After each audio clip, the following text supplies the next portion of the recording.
Manaf Ağayev bir müsahibə verib. Mən bunu niyə oxuyuram? Həqiqətən xoşum gəldi Manafın bu sözlərindən. Ona görə istədim ki, Manaf Ağayevin bu fikirlərini mən sizin diqqətinizə çatdırım. Deyək, kişi deyilən bir söz var. Adam sonradan kişi olmur. Anadan doğulanda kişisənsə kişisən. Amma sonradan bu olmur. Bugün baxıram ki, cəmiyyətdə pulun olsun, kişilikdən xəbərin olmasın, hamı sənin yanında olur. Əksəriyyəti belədir. Məni heç kim pulla təəccübləndirə bilməz. Yəni pulum çoxdur. Amma məni quru bir söz və ya bir fincan çayla mənim əlimdən hər şeyimi almaq olar. Sənətçi bildirir ki, dəfələrlə onu əl tutuq insanlar aldadıb.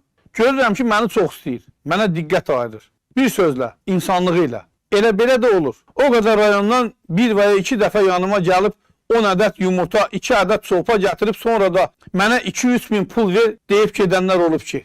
Görmüşəm ki, yumurtanın biri mənə 1000 dollara başa gəlir. Pulu alandan sonra qaçıb gedirlər. Belə şeylər cəmiyyətdə çoxdur. Baxıb görürəm ki, kişilikdən xəbərləri yoxdur, amma pulları var. Ətrafına o adamları da puluna görə yığıb. Pulu olmasa heç kim yanında olmayacaq. Amma bu şeylərin mənə dəxlisi yoxdur.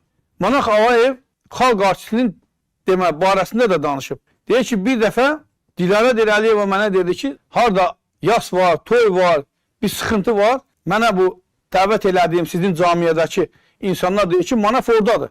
Bu şeylər səni yormur. Cavab verir ki, yorur. Bəzən görürsən ki, vaxt olmur, gedə bilmirsən, amma əziyyət çəkirsən. Amma bir şey bilirəm ki, dünyamı nə zamansa dəyişsəm, həyatımda insan əlindən yeri olmayacaq. Amma mən xalq artisti tanıyıram ki, onu dəfn etməyə adam tapılmadı. Cəmi 10-13 nəfər insan onun dəfnində oldu. Ayıbdır deyə o xalq artistinin adını çəkmirəm. Amma əminəm ki, hamı bir ağızdan söyləyəcək ki, Manaf hamıya kömək edib. Bəli, mən heç zaman özüm üçün yaşamadım. Bunu məni tanıyanlar çox gözəl anlayırlar. Azərbaycanın xalq artisti öldü, yerdən götürməyə cəmi 5-6 adam gəldi. Söhbət bundan gedir. Ya o adam insan kimi bir insan olmayıbdı, ya da o insan çox kasıb bir insan olub. Ki bundan dolayı heç kəs onun meyidinin üstünə gəlməyib, onun yasına gəlməyib. Bizdə belə bir lətifə var, istəyərdim bunu sizə danışam. Deyir, bir gün bir nəfər işdən evə gedir, görür ki, cəmaat qaça-qaça gedir. Bir nəfəri saxlayır, deyir, hara qaçırsınız? Nə baş verib? Deyir, adam ölüb. Deyir, kim ölüb? Deyir, ağanın nökəri ölüb. Bu da tez qaçır evə, paltarını dəyişir, götürür ağanın qapısına. Yolda baxır ki, cəmaat təzədən qayıdıb, geri qaça-qaça gəlirlər. Saxlayır, deyirəm, nə oldu? Deyir, ağanın nökərdəymiş, ağanın özü ölmüşmüş. Biz buyuq. Neyniyək? Başqa aracımız yoxdur, dostlar. Çox təəssüf.